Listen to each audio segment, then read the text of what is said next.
අද මම පැහැදිලි කරන්නේ දියසෙන් රජහඬ සම්බන්ධව රජහඬේ සකස් වීම සහ එහි ගුණය දියසෙන් රජහඬේ ගුණය සම්බන්ධව තමයි කරුණු පැහැදිලි කරන්නේ. මම කලින් දේශනාවෙත් හඬ සම්බන්ධව පැහැදිලි කරා විශ්වයේ තියෙන හඬ බලය ලබා ගැනීම සම්බන්ධව ඕම් කියන ආකාරයට විශ්වයේ තියෙන ශක්තිය ඇද ගන්න ආකාරය පැහැදිලි කරා.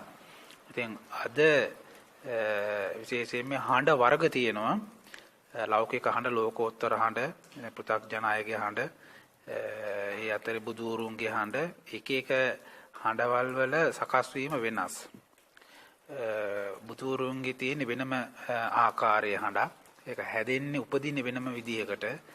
ඒකේ විශේෂ ගුණ තියෙනවා. ලෞකික කෙනෙකුගේ හඬ උපදින්නේ ලෞකික බලයකින්. ඉතින් ඒ වාගේ තිබෙන වෙනම දෙයක්. ඒ වගේම ඒ අතර තියෙන රජහඬ. රජහඬ කියලා වෙනමම හඬක්. ඒක ලෞකික හඬකුත් නෙවෙයි. ලෝකෝත්තර භූමියේ පවතින හඬක්. ඒක විශේෂ හඬක්. ඉතින් ඒ හඬ අහනකොට මොනවද වෙන්නේ? ඒකේ තියෙන ඇහිීමේ මොනවද ලබා ගන්න පුළුවන්? මොනවද සිදුවෙන වෙනස්කම් කියලා තමයි මම පැහැදිලි කරන්නේ. ඊට ප්‍රථම කලින් දේශනාවේ ඕම් ශබ්දයේ සම්මතික පැහැදිලි කරන්න ඕන. බහුතරයක් උත්සාහ කරනවා මේ භාවනා ක්‍රමය කරන්න. නමුත් පුරාණ ඍෂිවරුන් පුරාණ අවුරුදු ලක්ෂ කෝටි ගානක ඉඳන් අනන්ත අතීතයේ කලාවල බණ භාවනා කර පුරාණ ඍෂිවරුන් භාවිතා කරපු විශ්වයේ තියෙන භාවනා ක්‍රමය, ඒ ශක්තිය ඇද ගන්න භාවනා ක්‍රමය තමයි මම පැහැදිලි කරේ. හඬෙන් මේ ශක්තිය අපට ඇද ගන්න. හඬ කියන්නේ ශක්තිය. ඉතින් විශ්වයේ තියෙන ඒ ශක්තියින් ඇද ගන්න පුළුවන් ආකාරයේ භාවනා ක්‍රමයක් තමයි පැහැදිලි කරේ. ඒක මේ ඕම් කියන හඬ සජ්ජායනා කිරීම නෙමෙයි. ඕම් කියන හඬ සජ්ජායනා කිරීමෙන් විශ්වයේ තියෙන හඬ අපි තුරට ගන්න බෑ. ඕම් හඬ විතරයි ගන්න පුළුවන්. ඕම් කියන හඬ සජ්ජායනා කිරීමෙන් ඒක අපි උච්චාරණය කරන ඕම් කියන ශබ්දය උච්චාරණය කිරීමෙන් ඒ ඕම් කියන හඬට ආවේනික ශක්තියක් විතරයි ගන්න පුළුවන්. නමුත් විශ්වයේ තියෙන හඬ ඒක අරමුණු කරගෙන අපි තුරට ඇද ගැනීම තුළින් අපිට විශ්වයේ තියෙන ශක්තියින් ගන්න පුළුවන්. සටන් ක්‍රම ගන්න පුළුවන්. සත්වයන්ගේ තියෙන සිංහනාද, ඒ වගේම ඒ සටන් ක්‍රම, සත්තුන්ගේ සටන් ක්‍රම ඒව අපට ලබා ගන්න පුළුවන් ආත්ම ආරක්ෂාව සඳහා. ඒ සඳහා ඕම් කියන හඬක් නිර්මාණය කරගෙන ගන්නේ නැතුව විශ්වයේ තියෙන නොයෙකුත් හඬවල්, ඒ සත්වයන්ගේ හඬවල්, ඒවත් විශ්වයේ තියෙන හඬක්, සිංහයාගේ සිංහනාදයේ සිංහ හඬ කියන්නේ විශ්වයේ නිර්මාණය කරපු හඬක්. සටන් කරන්න, සතුරාව මර්ධනය කරන්න, මෙල්ල කරන්න, බලහීන කරන්න ඔහුට විශ්වයෙන් ලබා දුන්නු හඬක් තමයි සිංහ හඬ කියලා කියන්නේ. සිංහයෝ එක්කෙනෙක් නෙමෙයිනේ. එක සිංහයෙකු නෙමෙයි හඬක් තියෙන හැම සිංහයාටම සිංහ හඬ තියෙනවා. එතකොට ඒක එක සිංහයෙකුට අයිති දෙයක් නෙමෙයි. ඒක විශ්වයෙන් නිර්මාණය කරලා දීලා තියෙන ප්‍රබල හඬක්. විශ්වයේ තියෙන හඬක් තමයි සිංහනාදයේ සිංහ හඬ කියලා කියන්නේ. සිංහ ගර්ජනාව කියලා කියන්නේ.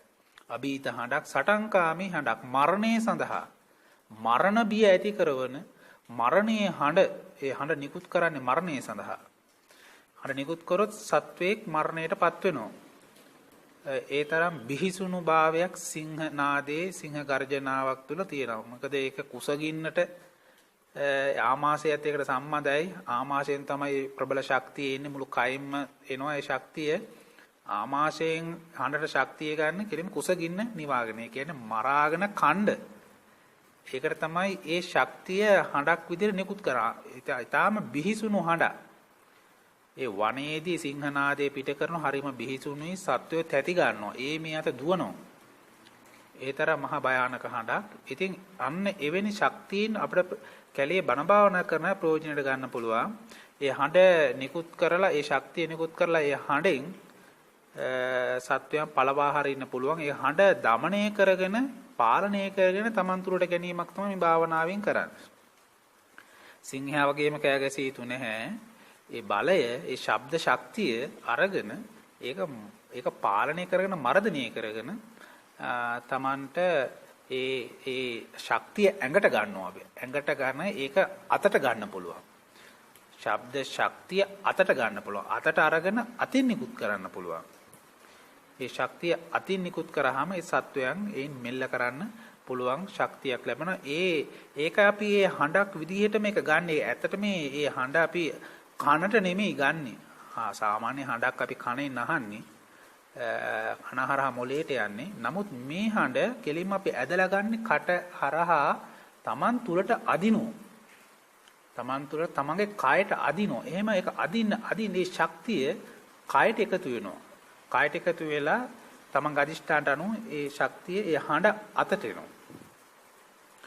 අතට එනවා. අත පෑම තුලින් අතින් මුද්‍රා ක්‍රමය එනවා. සටන් ක්‍රමය එනවා. මුද්‍රා ක්‍රමය සිංහා විදිහට අත් දෙක ක්‍රියාත්මක වෙනවා. එතකොට ඒ අත් වලින් ඒ ශක්තිය සත්වයන් නිකුත් කරලා ඒ අය එතන පළවහරින්න පුළුවන්. ඒක තමයි ක්‍රමය. ඉතින් ඒ ශක්තිය ලබා ගන්නේ විශ්වයේ තියෙන හඬ ඇතුළට අදින්න ඕන. ඕම් කියලා හරියන්නේ නැහැ. ඒ ශබ්දේ නෙමෙයි ඕම් කියන හඬේ බලයක් නැහැ. ඒක නිකන් ශබ්දයක් එක ශබ්දයක් විතරයි විශ්වයේ තියෙන්නේ. නමුත් අපි අර විශ්වයේ තියෙන සටන්කාමී බල ලබා ගන්න ඒ හඬ තමයි අදින්නේ. ඒ හඬ මොකද හැම දෙයක් තුලම ශබ්දය අන්තර්ගත වෙලා තියෙන්නේ. ඕනම දෙයකට හඬක් තියෙනවා. එතකොට හඬ රූපයක් ඕනෑම දෙයකට තියෙනවා. අන්න ඒ ශක්තිය තමයි ඇදලා ගන්නෙ. ඒක අදින විදිහටයි කියන්නේ. ඇතුළට අදින විදිහට ඕම් කියලා ඒ විදිහට ඇතුළට අදින්නයි ඕන. එතකොට අපි අර ඉහළට අදිනකොට තමයි ඕම් කියලා හඬක් නැගෙන්නේ. ඒ ශක්තිය තමයි ඇතුළට අදින්න. වාතය එළියට පිට වෙනවා. ඕ කියද්දී කොහොමත් වාතය අපි ගන්නේ ඇතුළෙන් හුස්ම අරගෙන එළියට පිට කරන්නේ වචන විදිහට. ඒක කටින් පිට වෙනවා, නාසයෙන් පිට වෙනවා. ඕ කියනකොට වාතය කටින් පිට වෙනවා. ඒතර බිඳුව හල් මයන්න ඒ හල් අක්ෂර කියනකොට ඒව නාසයෙන් පිට වෙනවා. හල් මයන්න හැම කියන කට වැහෙනවනේ. ඒ කට වැහෙනකොට නාසයෙන් තමයි හඬ පිට වෙන්නේ. ඉතින් ඒ හඬ විශ්වයේ තියෙන සියලුම හඬවල තමයි ඇදලා ගන්න. එතකොට තමන් ඒ ගුරුවරයෙක් යටතේ ඒ උපදේශ අනුව සීලයක පිහිටාගෙන අදිෂ්ඨානයක් ඇතුව කරනකොට ඒ කරදර දැන් හඬ කිව්වොටගෙන අඬන හඬවල් තියෙනවා, hina වෙන හඬවල් තියෙනවා, දුර්වල හඬවල් තියෙනවා, විනාශකාරී හඬවල් තියෙනවා. ඉතින් අතරින් සටන්කාමී හඬ අපිට තමන් තුළට එක පමුණවා ගන්න පුළුවන් වෙනවා. ඉතින් ඒ පීවර අනුගමනය කරන්න. ඉතින් මේක මේ හඬ ගන්න ඕන හරියට වතුර බොනවා. වතුර බොනවා වගේ. අපි දැන් වතුර බාහිර විශ්වයේ තියෙන අපි ජලය පානය කරනවා. අපි ඉහළටනේ අදින්නේ. ඉහළට අදිනකොට ඒක ශරීරයට එනවා. ඒ වගේ හඬත් ඉහළට තමයි අදින්නේ. වතුර බොනවා වගේ මුළු විශ්වයේම තියෙන හඬවල් අපි හිතනවා හරියට වතුර වගේ. වතුර බොනවා වගේ ඒක Taman තුරට අදින්නයි තියෙන්නේ. ඉතින් ඒක එහෙම අදිනකොට ඒක ඒ හඬ Taman තුලට එන්නේ දමණය වෙලා Taman තුල ඒක ඒ ශක්තිය තැම්පත් කරගන්න පුළුවන් වෙනවා. ඉතින් ඒක තමයි සරලව Tamanට මේ ක්‍රම අනුගමනය කරන්න පුළුවන්. ඉතින් මේක සාර්ථක කරගන්න පුළුවන්. මේ ප්‍රතිපත්ති මාලාවට එකතු වෙන්න ඕන. නැත්නම් ඒක Tamanට දරා ගන්න බැරි වෙනවා. ඒ එන හඬවල් Tamanට ඔරොත්තු දෙන්නේ නැහැ. ඉතින් ඒක මේ ප්‍රතිපත්තිය තුලකට තමයි ආරක්ෂාව තියෙනවා. ඒ ශක්තිය ආරක්ෂා කරගන්න ඒ තමන්ට ආරක්ෂාවක් මේ දීසින් ප්‍රතිපත්තිය තුල සකස් කරලා තිබෙන්නේ. ඒ නිසා මේ ප්‍රතිපත්තිය තුලට ඇවිල්ලා තමයි එවැනි අභ්‍යාසයන් කරන්න අවශ්‍ය වෙන්නේ. ඉතින් මේ හඬ කියන දේ ගත්තාම මම කිව්වා ශක්තියක් කියලා. ඉතින් ඒ හඬ සත්වයා තුලත් ඒ හඬ පිහිටලා තියෙනවා. ඒ සත්වයාගේ ගුණය, සත්වයාගේ ගතිය තමයි හඬක් විදිහට එළියට යන්නේ. ස්ත්‍රියගේ ස්ත්‍රී ගතිය, පුරුෂයාගේ පුරුෂ ගතිය. ඒ හඬ ಜಾති දෙකක්. එතකොට එයාලගේ ස්වභාවයන් ඒ හඬත් එක්කම එළියට යනවා. ඒ ශක්තිය යන ස්ත්‍රී ශක්තිය ස්ත්‍රී හඬත් එක්ක එළියට යනවා. පුරුෂ ශක්තිය පුරුෂයාගේ හඬත් එක්ක එළියට යන හඬක් විදිහට ශක්තියනේ. මේ හඬ කියන්නේ ශක්තිය. ඒතර පුරුෂ ශක්තිය තමයි පුරුෂ හඬ වෙන්නේ. ස්ත්‍රී ශක්තිය ස්ත්‍රී හඬ විදිහට එළියට පිට වෙනවා. ඉතින් මේ හඬ ඒ කයෙන් තමයි ඒ ශක්තිය කය දැන් දිව තොල්වල ඒ වගේම ඒ තල්ලේ ඒවයි ගැටීමෙන් ඒ ස්පර්ශයෙන් තමයි එතනදී හඬ සකස් වෙන්නේ. එතකොට ඒ ස්ත්‍රියගේ තොල් පුරුෂයාගේ තොල් වලට වඩා වෙනස්. ඒ නිසා හඬවල් වෙනස් වෙනවා. දිව වෙනස්, කය වෙනස්. ඒ නිසා තමයි හඬවල් ಜಾති දෙකක් බවට පත් වෙන්නේ. ඉතින් මේකේ මූලයට යන්න ඕනේ. අපි හඬ තේරුම් ගන්න, හඬේ ගුණේ තේරුම් ගන්න. ඉතින් මම මෙතනද පැහැදිලි කරන්න යන්නේ දීසෙන් රජ හඬ සම්බන්ධ. එහෙම හඬක් වෙනම එක වෙනම හඬක්. ස්ත්‍රී හඬකුත් නෙමෙයි, පුරුෂ හඬකුත් කියලා වෙන් කරන්නේ නැහැ. රජ හඬ. රජ හඬ, බුදු හඬ. විශ්වයේ තියෙන හඬවල් වර්ග සිංහයාට ආවේනික හඬක් තියෙනවා. ඒ වගේ කොටියට ආවේනික හඬක් තියෙනවා. ස්ත්‍රියකට ආවේනික හඬක් තියෙනවා. පුරුෂයාට ආවේනික හඬක් තියෙනවා. පුරුෂ හඬක් තියෙනවා. ඒ වගේම රජ හඬක් තියෙනවා. බුදු හඬක් තියෙනවා. රජ හඬයි බුදු හඬයි ස්ත්‍රී හඬට පුරුෂ හඬට වඩා වෙනස්. ඒක වෙනමම හඬක්. ඒතර බුදු හඬ කියන්නේ අනන්ත හඬක්, අනන්ත බලයක් තියෙනවා. ඒ හඬේ පරාසීතාව වැඩි. මම මේකේ මූලය පැහැදිලි කරන්නම්. හඬේ උපත මුල සකස් වීම මේක හැදෙන්නේ කොහොමද කියලා අවබෝධ කරගත්තාම Tamanට මේ හඬේ තියෙන ගුණය අවබෝධ කරගන්න පුළුවන්. ඉතින් මම මුලින්ම පැහැදිලි කරා යටිසිත අවදි කර ගැනීම කියන පියවරේදී මේ මනස හිත අවකාශයේ හුස්ම රැල්ල හරහා හිතට එනවා. හිතින් ග්‍රහණය කරගන්න, හදවතින් ග්‍රහණය කරගන්න මේ අවකාශය. එතකොට මේ අවකාශය ග්‍රහණය කරගන්න හිතට අපි ගියාම එතන තියෙන සිත සකස් වෙලා තියෙන්නේ රාගයෙන්. සාමාන්‍ය පෘථග්ජන කෙනාගේ ඒ මනස ඥාණයෙන් හැදිලා නැහැ. එතන රාග බලයක් තියෙනවා.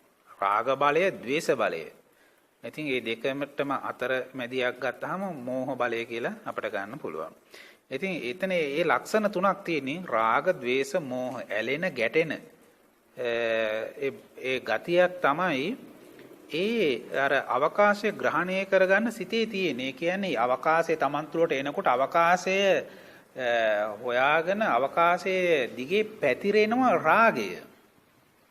අවකාශයේ අරමුණු කරගන්නේ රාගයක්. පැතිරෙනවා රාගය. ඒ වෙලාවේ මනසේ ද්වේෂය තියෙනවා නම් ඒ ද්වේෂය තමයි පැතිරෙන්නේ. ද්වේෂයෙන් උත්සාහ කරනවා අවකාශය ග්‍රහණය කරගන්න. ඒ අවස්ථාවේ රාගයේ ඒ මනසේ බලවත් තියෙනවා නම් ඒ රාගයේ පැතිරිලා රාගය උත්සාහ කරනවා අර අවකාශය ග්‍රහණය කරගන්න. ඊට පස්සේ අවකාශයේ තියෙන දැනගන්න බැරි නිසා තමයි කය පුරාම අර දැනගැනීමේ සෙවීමේ සිතක් බලයක් මම පැතිරෙනවා කියලා කිව්වා. ඒ පැතිරෙන බලයේ රාග ගතියක්, ද්වේෂ ගතියක් තියෙනවා. රාගයෙන් පැතිරෙනවා, ඒක ද්වේෂයෙන් පැතිරෙනවා. රාගයෙන් පැතිරිලා රාගිකව බලනවා. ද්වේෂයෙන් පැතිරිලා ද්වේෂයෙන් ඒක අල්ලගෙන ද්වේෂ සහගතව බලනවා කියලා අපි කියනවා. ඒ ලක්ෂණ එතෙන්ට එනවා. ඉතින් ඒ විදිහට මේ මූලය ගත්තාම ඒ මූලයේ තියෙනවා ඇලෙන ගතියක්, ගැටෙන ගතියක්. ඒ අපේ මනස ස්වභාවය එහෙමයි.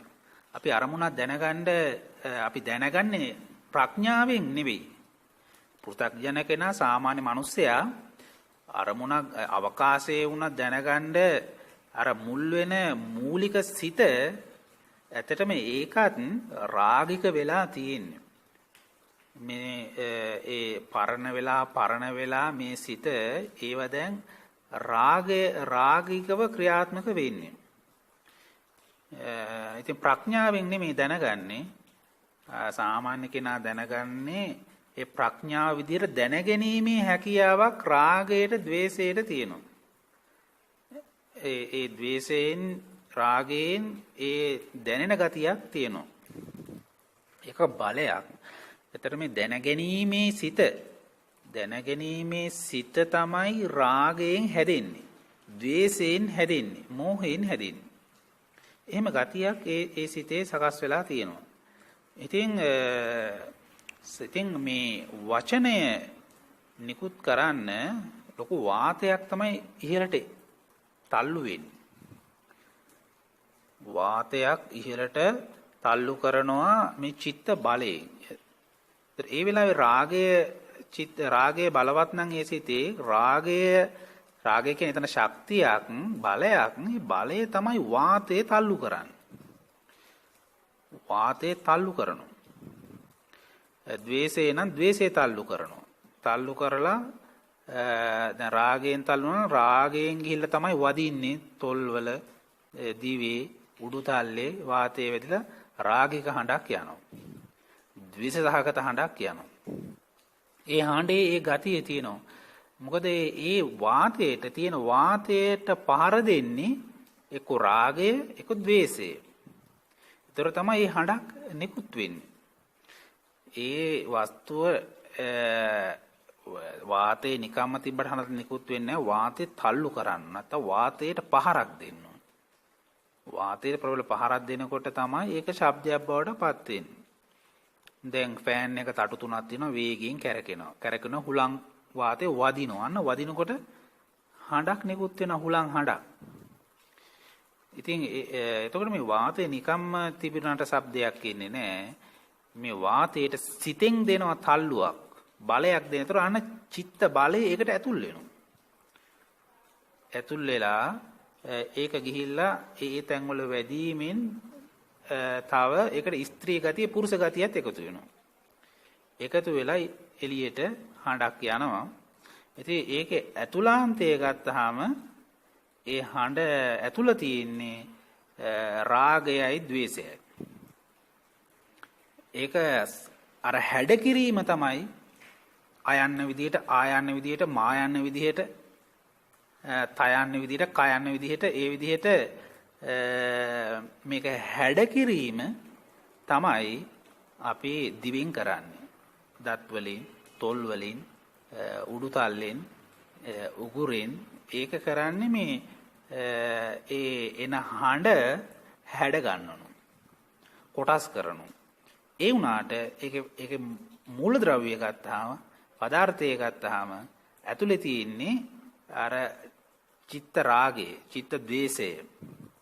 ඒ ශක්තිය තමයි වාතයට ගිහිල්ලා වාතයත් එක්ක යන්නේ. ඒ නිසා ඒ හඬ රාගය උපදිනවා. රාගික හඬක් කියලා අපි කියනවා. ද්වේෂ සහගත හඬක් කියලා කියනවා. දැන් එකම හුළඟක් ඇවිල්ලා වාතයක් කියලා දත් වලින් වැදිලා තොල් වල වැදිලා එළියට එනවනේ ඒක එකම જાති හඬක් වෙන්න එපා. ඒක රාගය. තොල් වල වැදුනට රාගයක් තොල් වලින් එන්නේ නැහනේ. එතෙන් ඒ ශක්තිය තමන්ගේ මනසින් තමයි දෙන්නේ. රාගසිත, ද්වේෂසිත, රාගික හඬ, ද්වේෂ සහගත හඬ නිර්මාණය කරන. එතකොට ඒ හඬේ ඒ ගුණේ තියෙනවා. ඒ ගුණේ තියෙන, ඒ ලක්ෂණේ තියෙනවා. නමුත් මෙතනදී දැන් බුදු කෙනෙක් ගත්තාම බුදුරජාණන් වහන්සේට රාග හිත් නැහැ, ද්වේෂ සිතුත් නැහැ.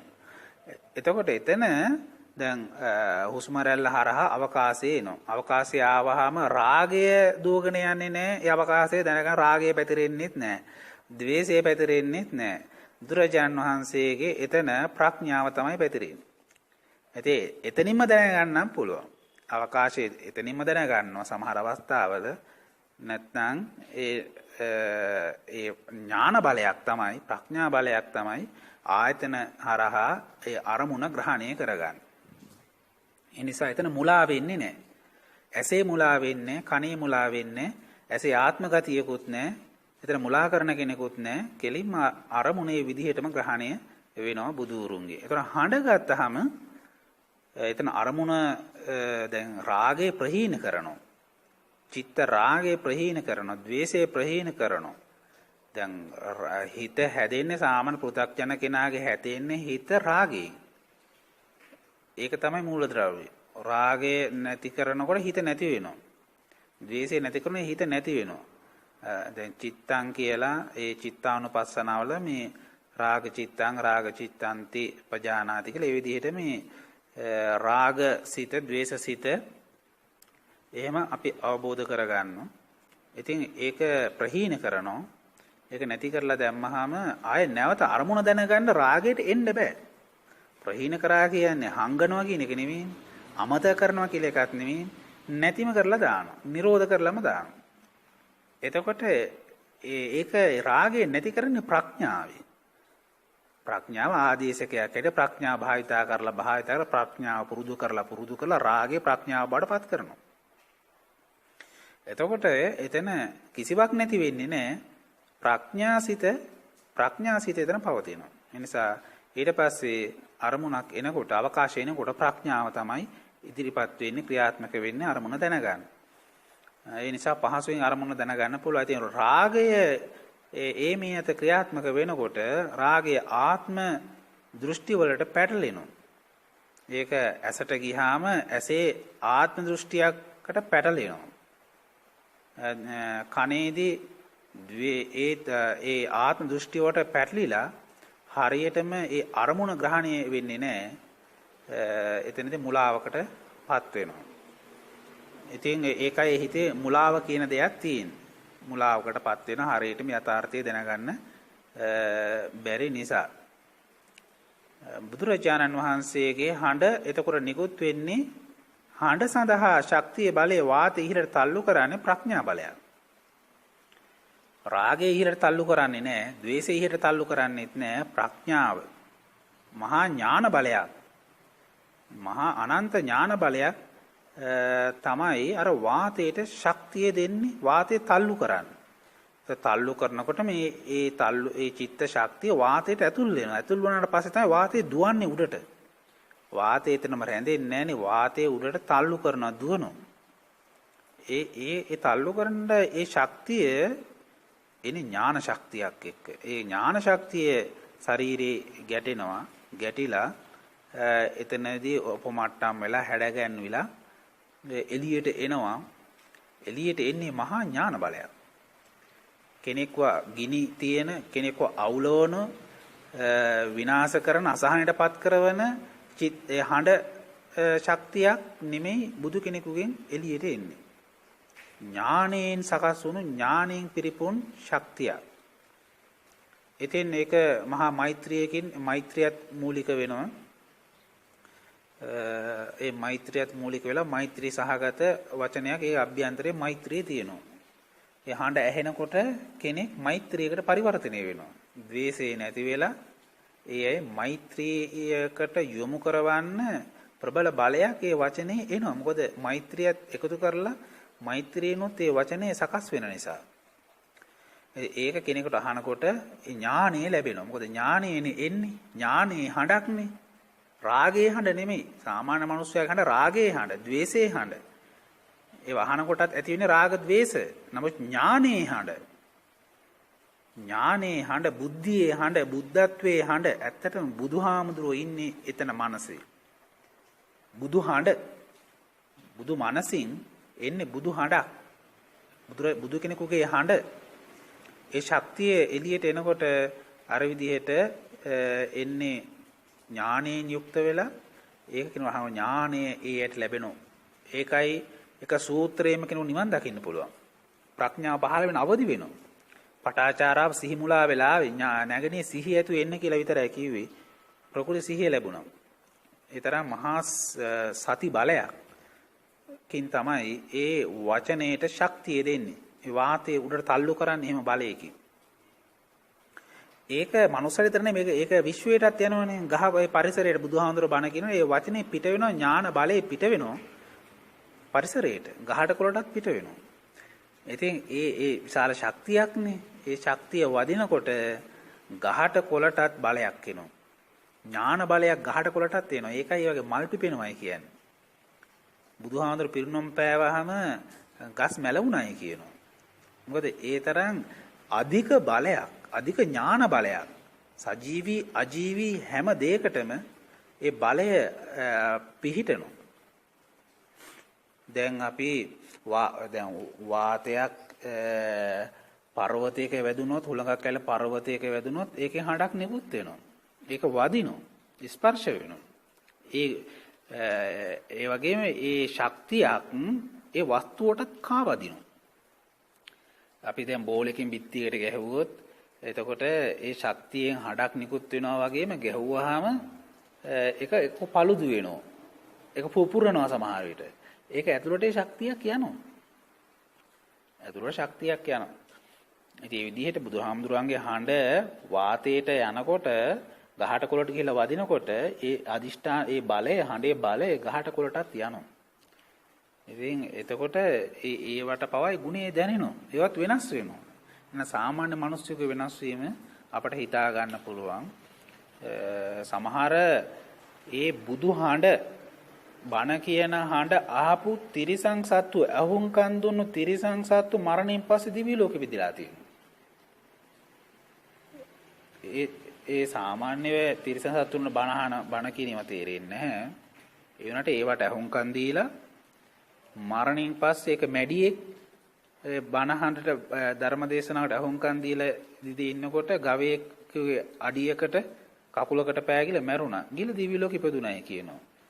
එතකොට ඒ හඬේ තියෙන බලය එදා ඒ වගේ බලයක් තමයි විශ්වයේ පුරාම පැතිරුණේ. ඉතින් තව අට්ටික භාවනාව අටුවාවල තියෙනවා අට්ටික භාවනාව ගිරේවියෙකුට උගන්වලා තියෙනවා අට්ටි කියලා පුරුදු කරලා තියෙනවා. ඉතින් ඒවා මේ හදවතේ ගැඹුරටම කාවදිනවා. ඒක ප්‍රබල බල බුද්ධ අධිෂ්ඨාන බල. ඉතින් ඒ සත්වයා පසු කාලීනව ලංකාවේ අනුරාධපුර ඉපදිලා එහි මහාන වෙලා මිහින්තලෙන් අනුරාධපුරට පයින් එනකොට මගදී කාන්තාවක් සිනාහ වෙනකොට දත් දැකලා දත් වලින් අර අට්ටික සංඥාව මතුවෙලා සමාධිය වල රහත් වුණා කියනවා. ඉතින් ඒ විදිහට මේ හඬේ තියෙනවා විශාල අභ්‍යන්තරයක්. හඬින් විශාල දෙයක් කරන්න පුළුවන්. කෙනෙක් මුලා කරන්නත් පුළුවන්. මන්ත්‍ර බල කියන්නේ ඒකනේ. මන්ත්‍ර වලින් පිරිස විනාශ කරනවා. ඉතින් ඒ හඬට ඒ හිත වර්ධනය කරන ඉස්සරලාම මානස වර්ධනය කරලා ඒ හඬින් පිට කරපු ගමන් මේ ශක්තියෙන් හඬ සකස් වෙන්නේ. පිට කරාම ඒ විදිහට විනාශයක් කරන්න පුළුවන් ද්වේෂයෙන්. රාගයෙන් මත් වෙලා රාගයෙන් බලවත් කරලා යවුවාම වසී කරන්න වගේ එහෙම දේවල් කරන්න පුළුවන්. බුදු හඬ කියන්නේ ඒක අමුතුම දෙයක්. අපිට හිතා ගන්න බැරි දෙයක්. බුදු හඬ ඒ මනසම අධ්‍යයනය කරලා අපිට තේරුම් ගන්න පුළුවන් මනසේ ක්‍රියාකාරීත්වය බුදුරජාන් වහන්සේගේ මනස ගත්තාම දේශනාවේ තියෙනවා රාගේ නැහැ, ద్వේෂේ නැහැ, මෝහේ නැහැ, අනන්ත මෛත්‍රිය, අනන්ත ප්‍රඥාව, අනන්ත ඥානය. එතකොට ඒ චිත්ත ශක්තියෙන් තමයි ඒ ශක්තිය තමයි වාතේ උඩට තල්ලු කරන්නේ වචනේ සඳහා. ශක්තිය. එතකොට මේ වචනේ තුල සම්පූර්ණ බුද්ධ බලය, අදිෂ්ඨාන බලය තියෙනවා. ඒක ඇවිල්ලා ඒ ශක්තියක් තමයි ඇවිල්ලා වදින්නේ. වදිනකොට ඒක Taman තුලට පැමිණෙනවා ඒ අදිෂ්ඨාන ශක්තිය. ඉතින් ඒක කන විතරක් නෙවෙයි කනට වැදුනහම කනේ තියෙන ආත්ම දෘෂ්ටි නැති වෙලා යනවා. ප්‍රබල අදිෂ්ඨාන බලයක් නෙන්නේ ආත්ම දෘෂ්ටියන ආත්මීය මරුව බලයක් නේ. ඇසේ ආත්මය, කනේ ආත්මය, නාසයේ ආත්මය, දිවේ ආත්ම ගතිය, ඒ වගේම රූපයේ ආත්ම ගතිය, ශබ්දයේ ආත්ම ගතිය ඔක්කොම මරුව හඬක්. ඒවා ප්‍රහීන කරපු හඬක්. ඒවා මරණ බලයක් තියෙන අදිෂ්ඨාන බලයක් තියෙන හඬක්. ඒ ශක්තියෙන් තමයි වාති උඩට තල්ලු කරලා එළියට එවන්නේ. එතකොට ඒ හඬේ තියෙන අර ගුණය ආත්මයේ මරණ ගුණය තියෙනවා. මොකද ආත්මයේ මරපු හඬක් නිසා ඒවෙන් ආත්මයේ අහනකොටම මරණයටපත් වෙනවා. ඒකයි ඒ ශ්‍රවණයෙන්ම කෙනෙක් අරහත්ත්වයටපත් වෙන්නේ. ඒක බුදුහඬ කෙටියෙන් පැහැදිලි කරේ දැන් රජහඬ. ඉතින් රජහඬ කියන්නේ සාමාන්‍ය රජවරුන්ගේ තියෙන හඬක් විතරක් නෙමෙයි එතන තියෙන රජහඬ විතරයි. ආය වෙනත් හඬවල් තියෙන්න බෑ. සාමාන්‍ය කෙනෙකුගේ එක එක ආත්ම ස්වභාවයන් තියෙනවානේ. දැන් රටේ ජනාධිපති කිව්වම එයා ජනාධිපති, සමහරට එයා නීතිඥවරයෙක් වෙනවා, සමහරට එයා තාත්තා කෙනෙක් වෙනවා, සමහරට එයා සහෝදරයෙක් වෙනවා. ඉතින් එක එක ඒ ආත්ම ගොඩාක් ආත්ම බල ආත්ම දෘෂ්ටි ගොඩාකට ඒ කෙනා මැදි වෙනවා. ඒ පුජ්‍යලයා වටා ආත්ම රාශියක් සැරිසරනවා. ඉතින් එතකොට එවැනි හඬක බලයක් නැහැ. පිරිසිදු භාවයක් නැහැ. ඒවා මෝහ සහගතයි, දෘෂ්ටි සහගතයි. කෙනෙක් තුලට ඒ බලයකට ඇතුළට යන්න බෑ. ඒවා කෙනෙක් ඉදිරියේ නතර වෙනවා. පුජ්‍යලයක් විදිහට අපේ හඬක් නිකුත් කරනකොට තවත් පුජ්‍යලයක් ඉදිරියේ නතර වෙනවා. එයාව ඇතුළට යන්න ඒව ආක්‍රමණය කරන්න බෑ. හඬ ශක්තියක් විදිහට ආත්ම දෘෂ්ටියෙන් ප්‍රහීන කරලා ඒවා දුරු කරලා පිරිසිදු කරලා පිරිසිදු හඬක් විදිහට මේ හඬ යනවනම් කන ඇතුලෙන් එයාගේ අභ්‍යන්තරයට ගමන් කරන්න පුළුවන්.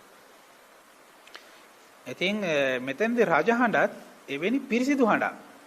වෙනත් කිසිණු හඬක් ආත්ම බලයක් නැහැ. මේ රජ හඬ එනකොට ඒ කියන්නේ මෙතන රජ වෙන්නේ හිත. අතනදී රජ උනේ ඒ බුදු උනේ හිත, බුද්ධත්වයටපත් උනේ හිත. ඒකයි බුදු හඬක් වෙන්නේ. ඒ වගේම හිතට පුළුවන් රජ වෙන්න. එතකොට එන්නේ රජ හඬක්. හිත රජ වෙන්නේ කොහොමද? හිත රජ වෙන්න දැන් හිතේ තියෙන රාගයයි, ద్వේෂයයි, මෝහයයි. මෙතනින්ම තමයි බුදුරු පහළ වෙන්නේ. මෙතනින්ම තමයි කෙනෙක් රජ වෙන්නේ. හැබැයි මේ පක්ෂ වලින්වත් පරම්පරාවෙන්වත් වෙන රජකමක් නෙමෙයි. මේක දේශපාලනයෙන් පරම්පරාවෙන් මේ රජකම ලබා ගන්න බෑ. හිතේ රාග ద్వේෂ මෝහ තියෙන මේ මනස රජකමකට අර හිතින් රජ වෙන්න හිතේ රජ වෙන්න බෑ. පරම්පරාවේ රජ වෙන්න පුළුවන්, පක්ෂයක රජ වෙන්න පුළුවන්. නමුත් මේ හිතේ රජ වෙන එක එහෙම කෙලෙස් වලින් කරන්න බෑ. කෙලෙස් අයින් කරන. රාගය අයින් කර. රාගයත් එක්ක රජ වෙන්න බෑනේ.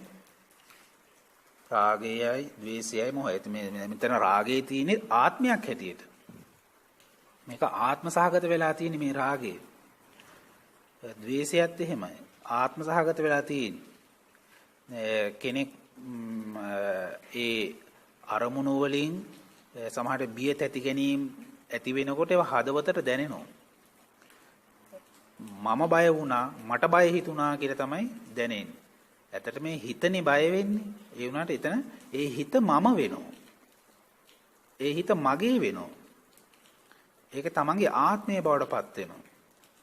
එතකොට ඒවයින් නිකුත් වෙන හඬත් ඒ වගේ අර ආත්ම දෘෂ්ටි සහගත පැටලිලි සහිත අඳුරු සහිත හඬවල් තමයි, අවුල් සහගත හඬවල් තමයි. ඒවයි බලයක් ශක්තියක් නැහැ. ඒ කෙලෙස් එක්ක අපි හඬක් නිකුත් කරනකොට රජ වෙනවා කියන වෙන මොකුත් තියෙන්න බෑ. රජ බලය විතරයි තියෙන්නට ඕන. නා රාගයේ රජ වෙන්න ඕනේ, ద్వේෂයේ රජ වෙන්න ඕනේ, මෝහයේ රජ වෙන්න ඕනේ. ඒ ඔක්කොම එකතු වෙලා ඒවා රජ කෙනෙක් බවට රජ බලයක් බවට පත් වෙන්න ඕනේ. එතන තියෙන්න බෑ රාගය, ద్వේෂය, මෝහය එහෙම කෙලෙස් තියෙන්න බෑ. කෙලෙස් විදිහට තියෙන්න බෑ.